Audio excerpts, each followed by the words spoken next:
తెలంగాణ కాంగ్రెస్ ఎక్స్లో బీఆర్ఎస్ను ఉద్దేశించి ఒక ట్వీట్ చేయడం జరిగిందనమాట. దేని గురించి భయ అంటే, మనకి జూబ్లీ హిల్స్లో ఉప ఎన్నిక రాబోతా ఉంది కదా. మరి అంతకుముందు చూసుకుంటే మాగంటి గోపినాథ్ గారు జూబ్లీ హిల్స్ నియోజకవర్గంలో గెలిచారు. సో దాని తర్వాత రీసెంట్గా ఆయన చనిపోయారు కాబట్టి అక్కడ మళ్ళీ ఉప ఎన్నిక రాబోతా ఉంది.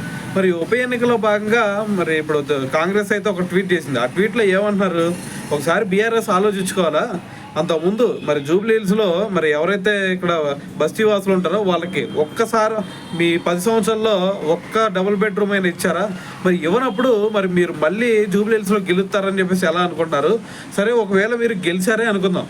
ఒకవేళ గెలిచినా సరే మీరు మళ్ళీ అధికారంలోకి వస్తారా? రారు కదా. మరి ఒకసారి మీ ఇంట్లో పరిస్థితి ఒకసారి చూసుకోండి. మీ ఇంట్లో పరిస్థితిని మీరు చక్కదిద్దుకోలేనప్పుడు మీరు ఇక్కడ ఎలా గెలుస్తారు అనుకుంటున్నారు అని చెప్పేసి మరి ఇప్పుడు కాంగ్రెస్ అయితే ఎక్స్లో ఒక ట్వీట్ చేయడం జరిగిందనమాట. సో మరి ఓవరాల్గా విన్నారు కదా. మరి దీని గురించి మరి మీరేమనుకుంటున్నారు అనేది కూడా తెలియాలి కదా. సో కింద కామెంట్ చేసేయండి.